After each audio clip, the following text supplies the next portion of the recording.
to the Texas Children in Nature Network's Partner Professional Development webinar, Building Strong Partnerships to Move the Needle on Green Schoolyards. My name is Alice Jansen, and I'm the Education Events Coordinator with the Texas Children in Nature Network, and we are very excited to have you all with us today. Automated closed captioning is available for this workshop. Click the Show Captions CC button on the Zoom toolbar for live transcript options. And they are working because I checked. We are recording our session today, aren't we? Yes. Just kidding. So to save bandwidth, we ask everyone to turn their cameras off and mute themselves during the presentation. I will be monitoring the chat, so you can share your questions there, and I will share them with our presenters during the Q&A portion of the presentation. We have Jenny Larios, our Health and Nature Liaison for the Dallas-Fort Worth area, running our tech today. So we thank you for that, Jenny. I will be sharing the recording link of today's session in a follow-up email next week. If you are uncomfortable with your name showing, you can change your name to anonymous and then private message Jenny with your name for our attendance. Also, if your Zoom name does not match the name you registered with, please change the name or private message Jenny with your name. And then this next part is very important, so please listen carefully. Only registrants that attend the live webinar are eligible to receive a certificate of completion. We do not automatically send all attendees a certificate. You must request the certificate after attending the live webinar. The email you receive with the webinar Zoom link has the specific instructions for requesting the certificate. Attendance is taken by Jenny during the live webinar, and we will check our attendance list to confirm your participation. We need the name you registered with to issue the certificate. Everyone got that? Our land acknowledgement is that the Texas Children in Nature Network is headquartered in Austin, and as such, I am on the ancestral and unceded land of the Tonkawa, Comanche, and Sana people. Our ongoing colonial presence on indigenous lands compels us to take action now to counteract the effects of colonization. The work we do through the Texas Children in Nature Network is one small step towards that effort. I will put some information in the chat here in a moment to learn more about land acknowledgements in general and also these indigenous peoples groups. So we have a very special webinar planned for you all today. I already gave you the title, but it's Building Strong Partnerships to Move the Needle on Green Schoolyards with Melody Alcazar with the City of Austin's Parks and Recreation Department and Darian Clary with Austin Independent School District. So I want to welcome Melody and Darian. We're very excited to have you all with us, and y'all are welcome to start the show. Thank you. Thank you so much, Alice. And thank you for that lovely intro. You know, you just mentioned our name, so I don't need to necessarily read what exactly you just read. But we did want to just set some context in terms of where we are situating here in Austin. So I can give just a brief background on kind of city statistics and information, and then Darian can jump in on school-wide specifics so you can see how it might relate to your community in which you're working. So if you are not familiar with Austin, we have just under 1 million people, goes up to 2.5 if you include the surrounding metro areas. So we are the 11th largest city and the fastest growing metro city in the US currently. And it is palpable when you are in this city now, how fast we have grown just in the last decade. In terms of parks, since we are looking at kind of parks and schools together, we rank 39th in the Trust for Public Lands Park Score. So kind of in the middle, we could be doing a little bit better. Joint use agreements are obviously one way that we can start to address some of those inequities around quality park access within walking distance of someone's home.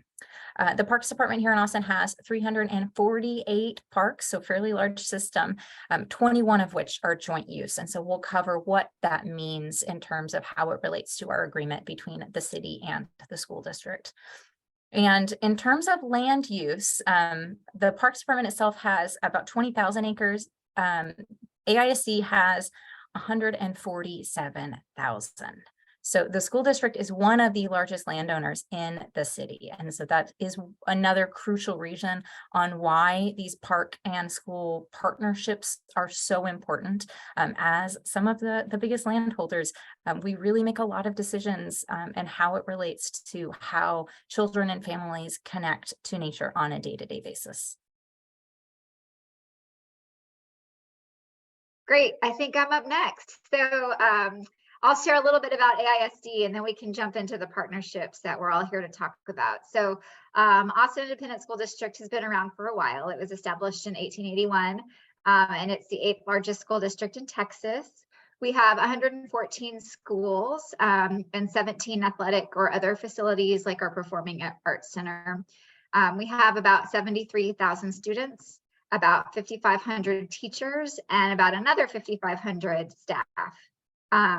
And as Melody said, we're one of the largest landowners in the city, so we've got a lot of opportunity to really think about how we're managing our lands and that position of green space in our quickly developing urban core. All of our schools sit within the urban core of Austin, so that green space has become a really important asset.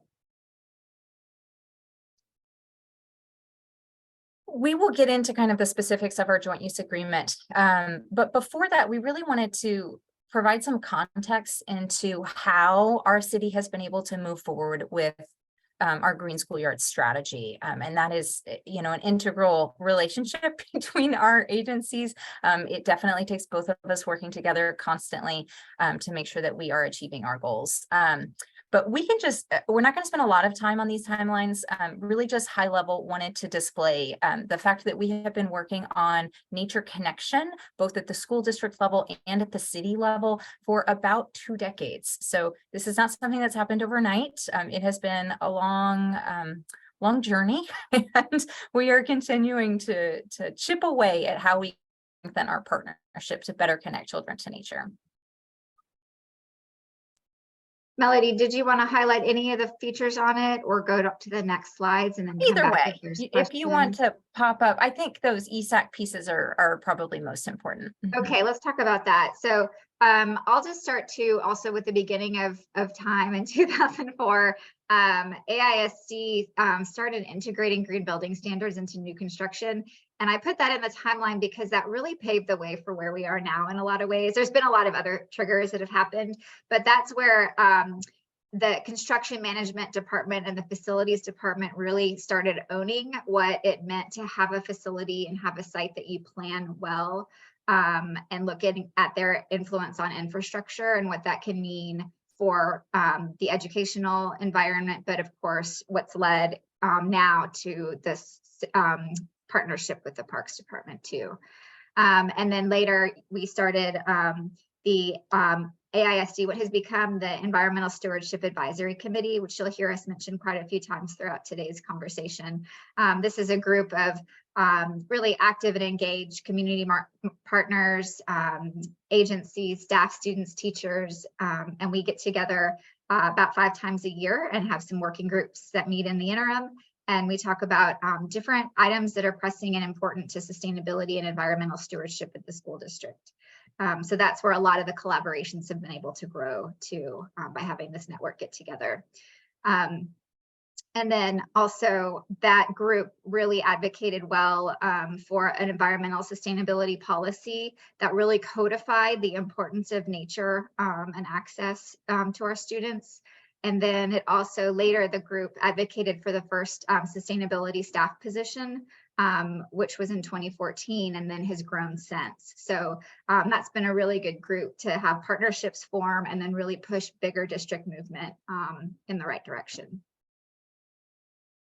And jumping into how kind of the city has started to partner in this. So in 2016, the city's Connecting Children to Nature initiative came to Austin. We'll talk a little bit about that in just a moment, but that really spurred a lot of this kind of collaboration, not just kind of internally within city departments, but within a lot of the partners that we work with, including the school district. And so in 2017, we passed a Children's Outdoor Bill of Rights. There are a lot of Texas cities that now are adopting this. Houston just passed theirs not that long ago. So we're really excited to see some momentum around some kind of smaller little p, what we call little p policies, start to take root and really help make the case for how you can integrate nature connection into kind of every aspect of how a kiddo engages within their day-to-day work. Kind of jumping ahead into our kind of last 10 or so years, a lot on how our Green School Park strategy has evolved. It really took off when we started our Cities Connecting Children to Nature initiative. That was our primary strategy. And we worked very closely with the district on, what that might look like and how it's going to take place, and have slowly added in some pilot sites. So you can see a pilot site was put in 2018, another one opened in 2020, and we've had a third that actually is just finishing installation this year, to give folks an idea on when we say Green School Park, this is what we mean, this is what we're looking at, and this is what we want to see across all campuses. At the same time, the school district has done a ton of work outside of Green School Parks, outside of CCCN in the city, to make sure that all of their new buildings and their modernized campuses have that educational infrastructure taking place in the outdoor space as well.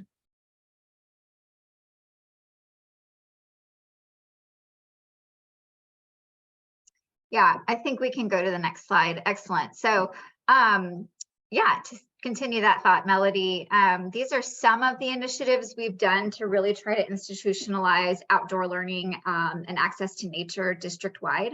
So there's a ton of stuff happening at campuses with teachers that are engaging students, but some of the higher level stuff that we're trying to do to pave that way, make it easier, are in these different buckets. So we've got infrastructure and operations. So Melody mentioned the educational specifications. AISD now requires outdoor learning spaces in all of our schools to meet our expectations for education.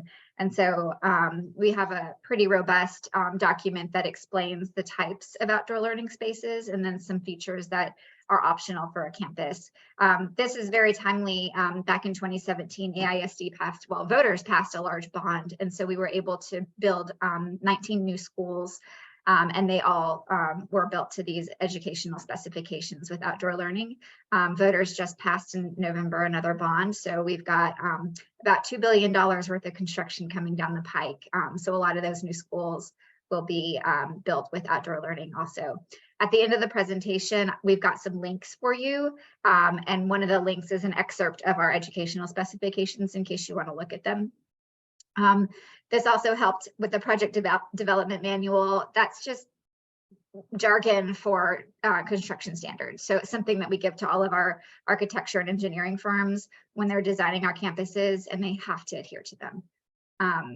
And then for teaching and learning, we have a lot of collaboration. Of course, I'm in the operations department, or whole side of the org chart, and then there's a teaching and learning side of the org chart. So they do a lot of stuff also and work with Melody to incorporate that into the student and teacher experience. And so our outdoor learning specialist went through and found curriculum connections, and went through the curriculum and put what you could do outdoors to try to get teachers who might typically teach a math lesson inside to think about how they can do that outside.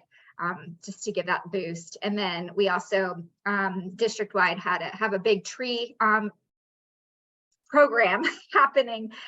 We did a tree inventory. It took 2 years. We literally had somebody go hug every single tree to get that DBH measurement. And they every tree on our campuses have had somebody's arms around them. And we inventoried over 5,000 trees, learned a lot about our tree canopy, and then also just the rich educational opportunity that had. So we have some school tree maps that were made for every school. And then we're continuing with the district-wide reforestation program, also in partnership with the city of Austin. And through that, we're planting a lot of trees. We're up to, I think we're going to have at the end of this year 1,100 trees planted, and over $1 million that have been funded through the city for this effort. Staffing, I already mentioned. We had this first dedicated sustainability staff position created in 2014. We also, in 2010, before that, had an outdoor learning specialist, and that position has continued. And so those positions have really helped with the Cities Connecting Children to Nature effort over the years. And then community partnerships, of course, I mentioned our ESAC, our advisory committee that Melody is a part of. And we always want to grow and really foster connections for that. It's been really great because we're able to adapt our district strategic plans to the strategic plan of the city. We're very collaborative in how we're doing that so that everything we do supports each other and we can leverage our resources in different ways to make a common goal happen. Let's see, I think the next slide has just some quick screenshots to kind of visualize some of those examples. So the top left, you'll see an example of that outdoor connection. We've got that little yellow icon to signal to teachers that they might want to think about doing that outside. The right hand side at the top is the cover of our outdoor learning educational specifications page. Again, I'll share the link so you guys can look through that in detail in case you want to adopt any of it in your places of education. We have an example of one of those campus tree maps that we made for schools who want to do outdoor learning with tree ID activities. And then something that developed out of COVID was really promoting walking field trips to parks. And so this is something that our outdoor learning specialist really helped with, and she identified all the schools that were adjacent to a park. We have 34 that are either joint use or next to a city park, and then providing guidelines for doing a walking field trip. This also helps because paying for transportation can be a barrier sometimes to schools. When it comes to getting field trips, they have to pay for their school bus transit. And so this was something that was a little bit more accessible to these schools that could get outside. And then the next slide is an inventory that the ESAC helped with. It was our first really sort of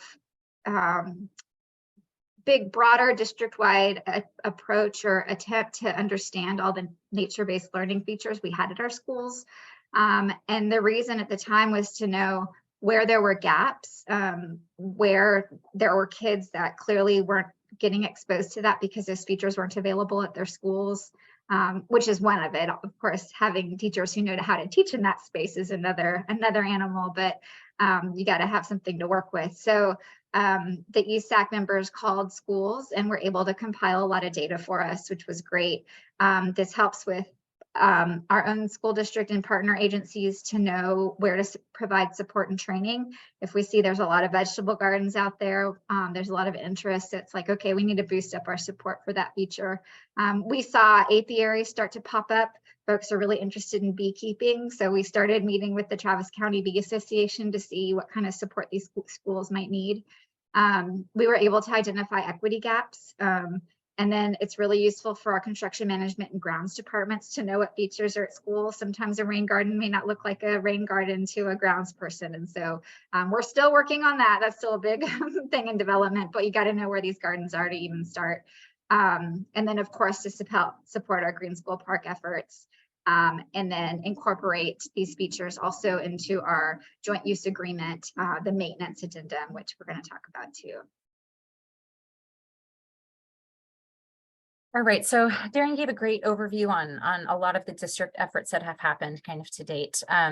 Pulling it back a bit to the city and the city's Connecting Children to Nature initiative. For those that are not familiar, CCCN is a joint initiative between the National League of Cities and the Children in Nature Network, and they use nature as a framework for racial equity. So Austin was one of the pilot sites selected back in 2016. There are over 50 cities now that are involved in this great work. So we were really excited to help, create a lot of these efforts early on. And some of what we did in Austin initially to try and tackle a lot of this work is we created that Children's Outdoor Bill of Rights, which I mentioned at the beginning. You can see what it looks like here. So this was passed by, so we do not have a strong mayor system. So it went through council, which was really important for us. And then there's, of course, a mayoral proclamation that goes with that.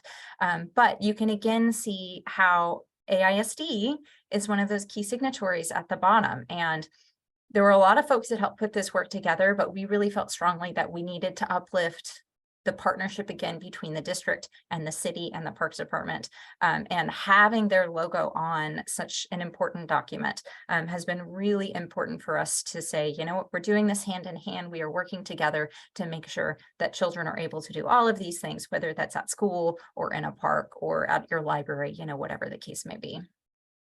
The second big thing that we did within CCCN early on was create what we called a nature equity map. And this is kind of a combination of things like tree canopy, access to quality park space. It looks at median household income, percentages of children in that area. all of these different indices that we kind of mash together. And once you look at kind of the picture of the dark areas you can see here are areas of town in Austin that are what we consider to be nature deficient. So in terms of how we're prioritizing this work, we are really focused heavily on those nature deficient spaces. Green School Parks was our first and definitely has progressed the furthest since we started this work in 2016, but it's not the only strategy that we have. And so you can see the different strategies up here at the top, touching basically every age and stage of a child as they grow throughout the city while they're here. And so youth leadership looks at basically 14 to 24-year-olds. Nature play hits our park spaces, Green School Parks, of course, and Nature Smart Libraries, another kind of community-centered strategy. And then finally, Ole Austin, which focuses on our youngest kiddos. So that is Child Care Center, so kind of the 0 to 5. So all the ways that children could engage with nature, we are really trying to touch on that within the city. Specific to Green School Parks, and why this is called out specifically is you start to see again that relationship between the city and the school district.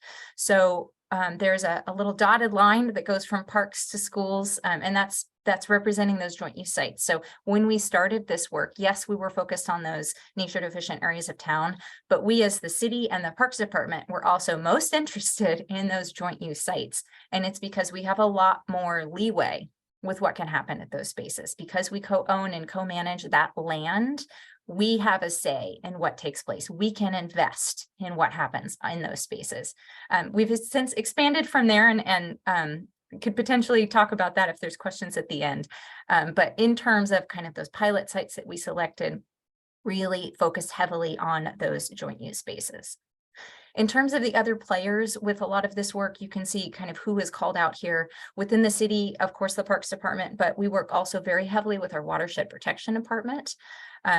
Within the district, Doreen mentioned that she is in that operations and maintenance piece. We also work very heavily with academics, and the outdoor learning specialist position that she referenced is housed in that academics piece. So really trying to tackle from both sides of things. And then of course, none of this would be possible without our partners. I do not do direct programming, so we rely very heavily on our partners to come in and help activate these spaces and make the teachers comfortable, taking lessons outside, providing them with curriculum, all of the things that goes into actually making Green Schoolyards successful. It cannot just be infrastructure. It cannot just be policy. It cannot just be the partners. All of those pieces have to come together in order for this to be successful. Some of the key strategies that we are tackling, very similar to what Darian was mentioning in an earlier slide in terms of how they're approaching this work. So we're looking at policy. Of course, we have our joint use agreement. We'll talk quite a bit about that in just a minute, but also that alignment. So how are we making sure that those ESAT goals are the same as the CCCN goals, which are the same as the citywide goals, and it's all connected. We want to make sure that we are working smarter and not harder. Everyone goes to meetings. Let's try and minimize the amount of time that we have to spend having the same conversation over and over again.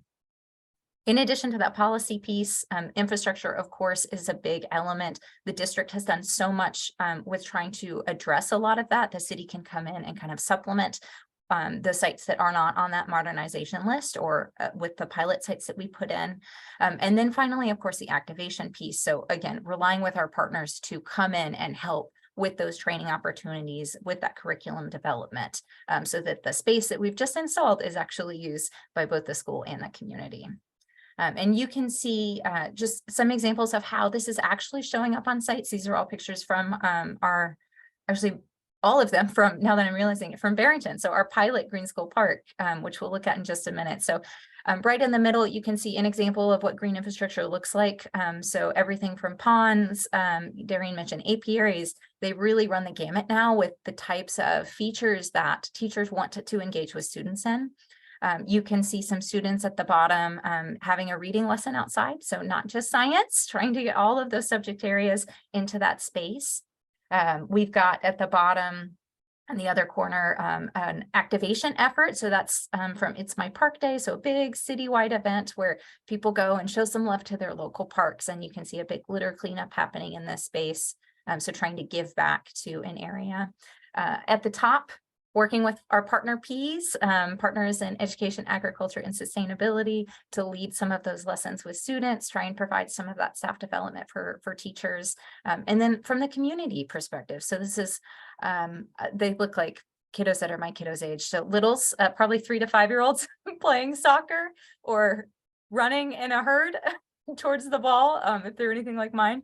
And so looking at how a site is used, obviously with learning and those lessons, taking all of that outside, but also how is the community using that space on a day-to-day basis? Often it is not necessarily with those nature connections, with those gardens, with those cisterns. It's having a soccer game. It's showing up for softball practice. It is kind of those more what we think of traditional park uses, and joint use sites allow for all of that to come together really harmoniously. All right, shifting gears a little bit, specific to the joint use agreement, and really making sure that everyone understands that this is not the only way that you can achieve green schoolyard strategies. It is one of the ways. And there are pros and cons to having a policy like this in place. I wanted to uplift a quote directly from our original document, which is from 1960, that talks about like why we created this joint use agreement, which we get a lot of questions around. And I'll just read that. Through recreation activities, energies and emotions are released, man's creative and social nature are expressed, and man's desire for adventure and competitive spirit find outlets. Just such a gem. Not necessarily how we approach joint use now, but you can kind of see why it was originally put into place. Our city and school district used to be merged. There are a lot of cities that are still like that. We separated in 1955. This agreement was created in 1960. It was then updated for the very first time in the early 80s. And we took a stab at that again, just, well, it took about 5 years, but just released in 2023. So you can see the significant amount of time that passes in having eyes on that. And you'll see some implications of that as we go through. With this being said, this looks at kind of why it was started, but why we really are investing a lot of energy and a lot of time on these spaces currently is back to that kind of nature deficiencies map. So thinking about those areas of town that do not have access to quality nature. This is a screenshot of where our pilot site, Barrington Elementary, is within our town. If you're not familiar with Austin, that yellow line that's on the far right-hand side of the screen is I-35, so one of our major highways. The two kind of cross streets, Runberg and Lamar, that intersect that school that you can see the circled in pink there. Those are extremely busy streets, very high traffic area. The speed limit is slow and the cars go very fast. So it's not necessarily the safest place that you want to walk around with your families. If this site was a school only, that green would not be there. And so looking at this map, it really starts to become evident that we don't have green space everywhere. This area of town is one of the most diverse areas in Austin. Obviously, Spanish is spoken, but we also have a lot of other languages that are in this area because it's a big immigrant population. And it is more affordable than other areas of town. I mentioned that Austin is growing so fast and these families are being pushed out, and the areas that they are going, they don't have access to green space. So just thinking through again, why it's so important for us to make sure that that joint use agreement stays, that we make sure to have eyes on it regularly, that we ensure that the intent of that relationship between the Parks Department and the city is still being met is so important, because we know that children that spend time in nature are happier, healthier, and perform better in school. So it's to the benefit of both our agencies to make sure that this stays intact. Melody, I might add also, I talk about this a lot, but another big benefit to the school district for this is that having a joint use site, meaning that it's a real estate deal basically that has happened between the Parks Department and AISD, so that the Parks Department owns part of our property, means that they can spend money on our property, on our shared property. So we have very big district goals for outdoor learning, and that means that Melody's team and the Parks Department can help us boost up that infrastructure, and it can be accelerated at a rate that the district couldn't do on its own. So that's another huge benefit to having it set up this way. Absolutely. And I think there's some great pictures here that kind of capture some of that. So the one that's kind of long and lean, that's from Sanchez, our third pilot site. We just finished installing a very large nature play installation at that site as part of our Green School Park pilot project. A great example of how we as a city are able to invest in a school park. So yes, it's obviously benefiting the students that go to that space, but also the surrounding community, since that's open to the public during out of school time. And then some other examples of how we're seeing green infrastructure show up. Of course, folks are using the track to walk their dogs in the morning or let them run free, as we often see at these sites. But we also see some features that are going in there. They're providing some really great ecosystem services to that school and community. We've got a great example here from Riley Elementary of a rain garden and some large cisterns. This is actually an example site that the Watershed Protection Department has invested a lot of money in and uses as a demonstration for how we can do this on kind of a grand scale. And they're actually able to capture all of the runoff that comes off of that building into these rain gardens and into those cisterns. And then at the top, this is small. So this is actually a middle school class. And they actually take their students to help work in those gardens as part of one of their classes. So that school is helping to steward the features within that space itself. Because of a lot of the eco features that you see here that we have talked about, one of the reasons that we spent so much time updating our most recent version of the joint use agreement is because of that. So we wanted to make sure that all of the features that we now see on these sites were captured in that agreement. The 1960s version was maybe 5 pages. The 80s version was about 10. Our current version is, I think, 33. So getting bigger and bigger and bigger every time we put some eyes on this. And each of those design features are captured in our maintenance addendum, where it lists basically the definition of what it is, the design standards of what should be met, the maintenance responsibilities, and the management responsibilities. So really getting into like, if it breaks, who do we call? Because that is the question that we get. Like, the lights are out, whose fault is that? Or the playground swing is broken. Do we reach out to the Parks Department, or is that the school? And so this helps bring some clarity around those questions that we get on a regular basis. Now, it's been, what, 5 years or so since we started this journey together. I think it would have taken longer had we not already had that foundation laid between our two agencies, had we not been working together since that 2004 date that Darian mentioned at the beginning. There were some kind of stop-starts for a lot of reasons. We all know that COVID put a little bit of a wrench in some plans. It hit us the same way that it hit many of you. With that being said, in, I think, city time, pretty fast to get something completely almost redone and signed off by council and the school district board. But it was not easy. You know, it was not something that we did overnight. It was something that we worked on every single day. It felt like every single day for 5 years. And so making sure that you've got a nice foundation built, I think is crucial to the success of these and how these joint use agreements are either created or implemented moving forward. We met basically every other week for the span of this this kind of rewrite of the joint use agreement. So that's a big ask of people to spend that much time on one single document. It's obviously not the only agreement that we have with the school district. And so ensuring that we're getting input from every single person that is relevant to those pieces. We had individual meetings with our playground safety team, with the folks that mow the lawn, with the people that install gardens, with people that do cistern work. You name it, we met with them. We wanted to make sure that there was buy-in from all sides because it is no longer just the school or just the city that is in these spaces, that's using these features, that's help installing them. And we needed that kind of consistent buy-in from all of those groups to make sure that this is successful moving forward.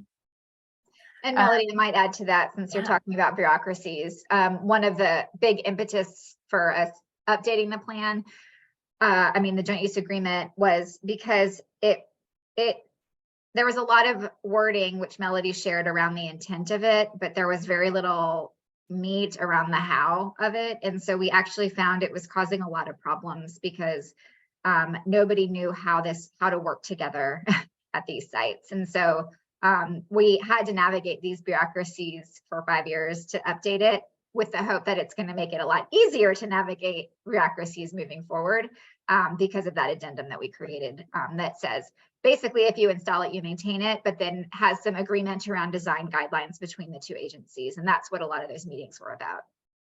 Absolutely. I think a big piece of that too, and this kind of speaks to the next point, is that often it's not just the district or the Parks Department that's installing something. We get a lot of community. Austin is a very vocal community. People that want to change things, that want to add or repair. And so each of our agencies, kind of outside of this joint use agreement, created a system to allow for that input. So within the Parks Department, it's called the CAP, Community Activated Park Project Proposal. Bit of a mouthful, but basically anyone can propose changes to parkland. Since these joint use agreements cover school parks, if a proposer that's, at someone that's in the neighborhood that walks their dog and they want to make sure that there's a mutt mitt station so they can, dispose of that waste properly. I think that's wishful thinking in my head, but they can submit that proposal form and we can work with them to see if it's feasible. Same thing on the school district side. There's a form that they use as well. So the principal is the one that submits that to make sure that they sign off. Our principals have a lot of say in what happens. And so we come together to make sure that those proposals are feasible on both ends. And then that feature, again, since it's at that joint use site, in terms of design, in terms of maintenance, in terms of management, we always defer back to that joint use agreement. So there's clarity around, if you're putting in this beautiful wildflower meadow, are we on that mowing schedule so that it stays beautiful year over year and that we don't have accidents? We see that a lot. People spend a lot of time and energy and money installing these gorgeous features. But if it hasn't been approved, if they've just done it kind of on their own, that communication doesn't trickle up to the people that are managing those grounds. And we really want to make sure that that doesn't happen, because it is devastating to see a beautiful space completely mowed to the ground.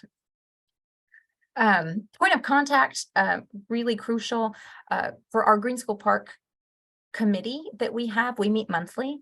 And we reserve the first 15 to 20 minutes of that time for principal Q&A. So principals are invited to come and hopefully share their successes around how they're using that garden space.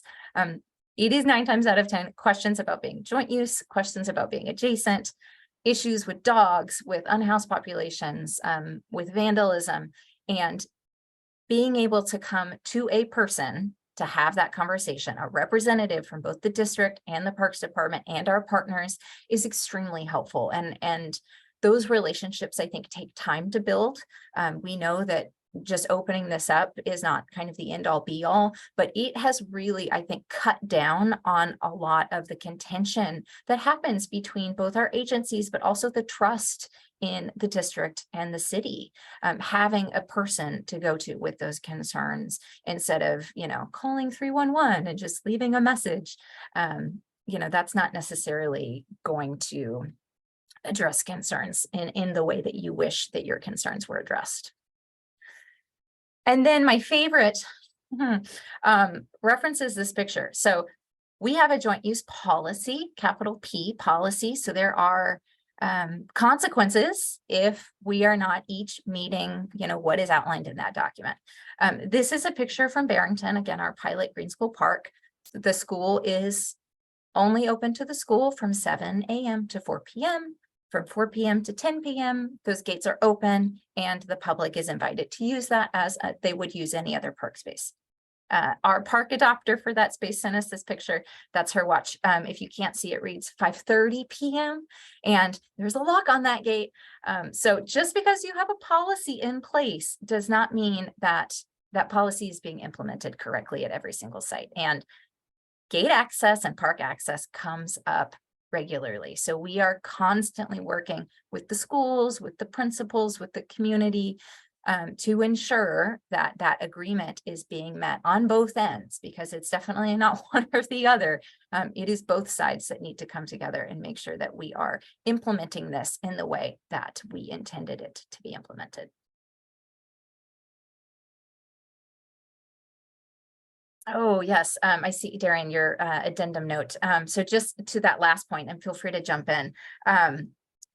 We keep talking about the maintenance piece. So that in our agreement is an addendum. It is not added in within kind of the main part of the joint use agreement. And the reason it was done like that, and that was our lawyers saying, like, you need to do it this way, is because when we go to make changes, and we intend to have eyes on this regularly moving forward, we don't have to go back to council. We don't have to go back to the school district. We can make those changes internally and have it not go through the whole rigmarole, which takes months and months and months and months. So really crucial to work with whatever lawyers that you have on your end, so that you're setting this up in a way that is usable, and you're not kind of putting yourself in a hole with language or with the way that it's written. You want to make sure that this is able to be implemented in the way that you envision it be implemented. Okay, so we obviously aren't finished. Yes, the agreement has been passed. It was passed in January 23, so just a few months ago, as like the official redone, it's finished. And there's a lot of work to still be done. So you can see some of the things that we will be focusing on. We've talked about some of this. Easements. I had talked about how joint use is not the only way this is done. And so one of the options that both the Parks Department and the school district are exploring right now are easements. That basically cuts off a small piece of school property and creates full-time park access to that. So you're almost creating like an adjacent park within a school boundary. We don't have any properties like this with the school district yet. We've got a number that are on the list of like, these would be great. Let's see what it might look like. So I don't have any updates on like how it's going. But I think it has been a bit more palpable for both the Parks Department and the school district to meet some of those larger goals in terms of park access. This is one option that we can explore, and that I would offer up as if a joint use agreement is not possible for whatever reason, to potentially explore something like a conservation easement within your spaces. Goal alignment, we talked a lot about, so I won't touch on that too much. Communication as well. So we have, moving forward, a specific committee around joint use agreement. I intend to meet monthly. Sometimes things come up, but that is the goal. We basically have standing items that we'll be discussing, things like safety, liability, things like that. And then also new issues. So, the picture of the locked gate, we could discuss that if that was an issue for a month at a specific site, and work through with the staff in that space how we might actually tackle and address challenges that have been raised on either end, on either entity. We also have a school park webpage that talks about the agreement, kind of the transition and the update, that has a map that shows all of the sites.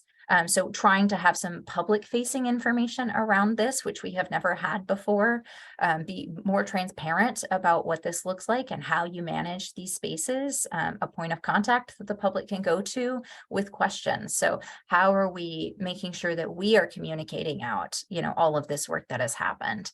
On the flip side of things, external communication, but also internal. So within our own staff, primarily with those grounds folks. So do they understand that this agreement has been updated, and what does that mean for them? So are they now taking out the trash at every site, or has that ownership switched for whatever reason to a different agency? Ensuring that there is understanding in a joint use versus an adjacent site. And we get a lot of confusion, I think, internally about who's responsible for what at those sites. So ensuring that we are, yes, getting the word out externally, but also really working with our own staff at each agency on those pieces. I talked about principal Q&A, so we won't spend any time on that. And then finally, more we want more. We want all of these to be joint use. We want all of these to be green school parks. That of course takes some time, but working, slowly chipping away at how we can ensure that public has access to those quality park spaces through the relationship that we have built through both the school district and the city is just so important. Links. We will send this out, or the TCIN crew will send this out to everyone. But you are also more than welcome to take a little screenshot. And I feel like everything we have mentioned should be captured on this slide. If there's something that we talked about that is not here, please feel free to reach out to us directly, and we can shoot over a link that is relevant to that.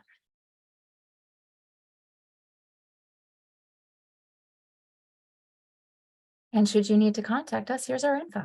Again, it'll all go out to you. You are welcome again to reach out at any point. Happy to talk about any questions, thoughts, concerns that you have. I tend to be very open about what we've done. So if you need honest answers, I am happy to provide those. We don't try to sugarcoat it. This is not easy, but totally worth it. And we can talk through, how you might be able to achieve something similar in your own facilities. Excellent. Thank you all for the very informative presentation. There's a lot of nuts and bolts to the joint use agreements. I was just curious, I'm sure it's different school by school and site by site, but for example, the unlocking of the gate, like who is responsible for that? Who ultimately is responsible at that particular school, and how do y'all navigate that or assign that? We do not assign it. It typically falls to the custodial staff.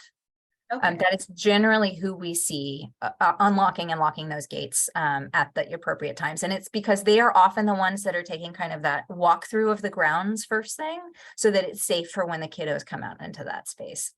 Mm-hmm. But that would be up to the principal to determine, who within their campus is responsible for that piece. Thank you. I was just curious. So we have someone saying here that they look through the AISD design standard documents that you share. One of the links that you share with the architects and engineers. Can you share that link or set of documents? Yeah, so you'll see on our links page, I think I put a link to the educational specifications. Yeah, so look at the second to the last. That's just the excerpt for the outdoor learning related piece. I didn't put the whole thing in there because it's a giant document, but I will also drop in the chat the link to our design specs page. That also has a project development manual that really goes into the nitty gritty of what we're telling our design teams to do. It goes into like, you have to have a water spigot within a certain amount of feet from a garden, things that really make it useful for a teacher or a class. We are currently updating those PDM requirements. I was actually in a meeting in doing that right before I hopped in here. So what you see online right now isn't the most up to date, but we'll have it up in probably a month or so. But it will reflect that ed spec vision, and then the PDM will detail all the nitty gritty stuff. So I'll drop that overarching link into the chat for you. Okay, thank you. That'd be great, because I'll be taking these links and then putting them in my follow-up email. And I took a screenshot, but I might be asking for those links directly from you all as well. And then there's just a little follow-up message to that. I don't know if y'all can see it in the chat about not having the very specific. I'm specking and didn't know about spigot distance.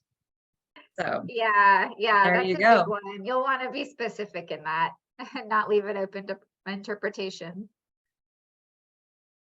So just out of curiosity, the folks that are on this webinar, and you can drop it in the chat and or you can speak out loud, because we don't have like 100 people right now, but I'm curious to know how you all might be thinking about using a similar type of agreement or policy in your own communities.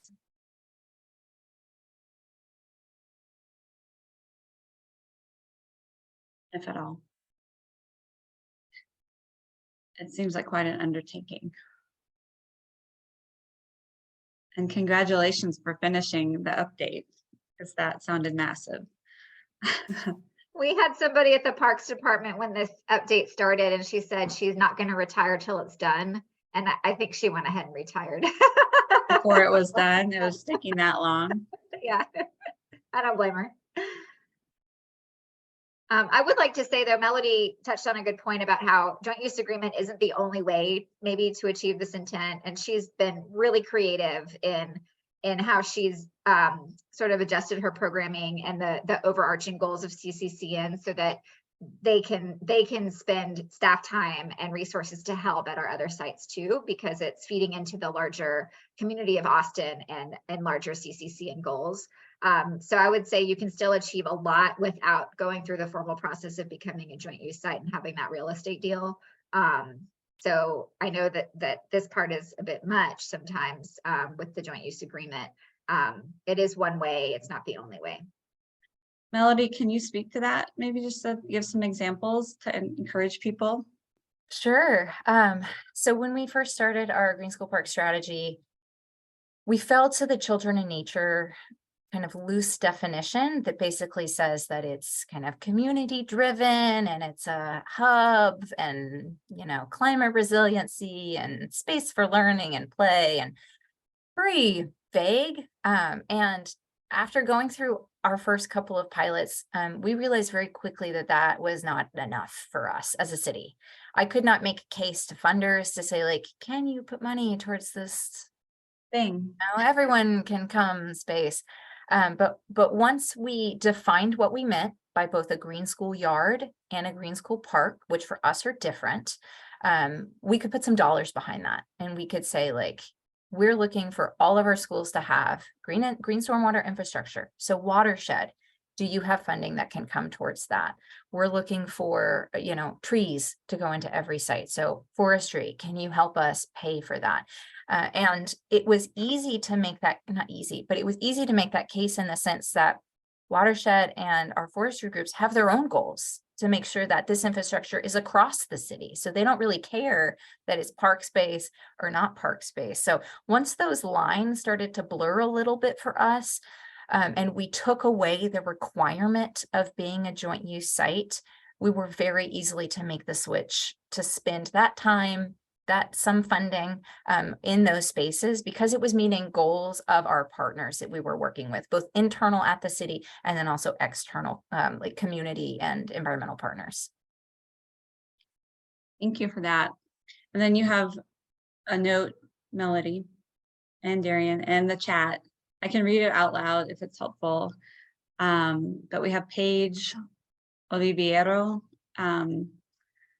And she says she's designed and installed outdoor learning and nature play areas for years and participated in children in nature, cities connecting children in nature efforts. And she's always interested in working with AISD and City of Austin to get kids and families outdoors and to expand their outdoor learning. Learning standards is important for many reasons, including helping people feel comfortable with the safety and usability of a space they haven't seen before, and for teachers to be willing to use the outdoor spaces. That exposure, just having that space on a campus really can be beneficial for lots of different folks for lots of different reasons. Thank you for sharing that, Paige.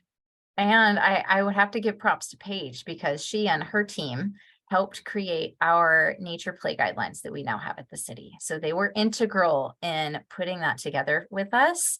And that is now what both the city and the school district reference in terms of how we go about installing nature play within the city. Awesome. So a lot of community input and involvement. Sounds like that's wonderful. It always works better that way, doesn't it? The more the merrier. Any other questions or information that our participants would like to share before we say goodbye to our friends? We have a few more minutes, so if there's any burning questions, feel free to put them in the chat.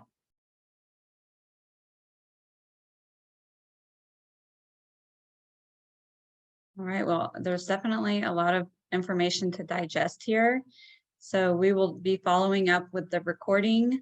I actually have some stuff I need to drop into the chat before we go, but one of which is the evaluation for the webinar. So we appreciate your feedback.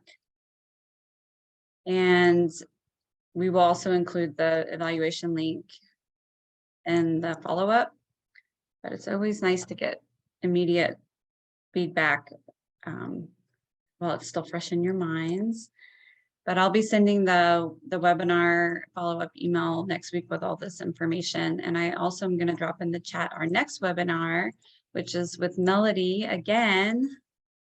And it is on green schoolyards as a climate change and health solution with Melody Alcazar and Kevin Lanza with the UT Health, which is part of the School of Public Health. So that will be very interesting. And it's based on some research, right, that is coming out of UT Health that Kevin is spearheading. Yeah, so we have always had the challenge of trying to understand the impact of this green schoolyard work. So we partnered with Kevin to get some of those answers. So this is basically looking at the impact of the green infrastructure that we installed at these green school parks on the health and climate of the folks that use that space. Well, that's going to be very interesting, and I'm looking forward to that one as well. Going to be a busy gal, Melody. That's coming up very soon. And then I'm just putting some other links into the chat. Our annual summit is coming up in Houston, December 6th through the 8th. And so we are excited to be in Houston, and we actually have our request for proposals open. They opened up a few weeks ago, and they'll be open through June 30th. So if you click this link, you can see all the details about the summit, and you can also get to the link to the form to submit a request for proposal to do a summit session. So we encourage you all to take a look at that and consider submitting a proposal. We always have lots of interesting sessions at our summit, so we're looking forward to that. And then we would love for you all should be partners, because this is a partner exclusive webinar, but spread the word about becoming a Texas Children in Nature Network partner. And then we love donations, so we always put our donation link, and that these donations help to fund our webinar series and our other professional development and outreach efforts. So we just want to thank everyone for being here, and y'all have a great rest of your day. Thank you so much, Melody and Darian. You had a lovely presentation, and I learned a lot more about joint use agreements. Been hearing this term for a while now, and I'm like, what is this all about? So we appreciate it, and thank you for presenting this important information. Our pleasure. Thank you. You're welcome. Y'all have a great day. Take care. Bye, everybody. Bye.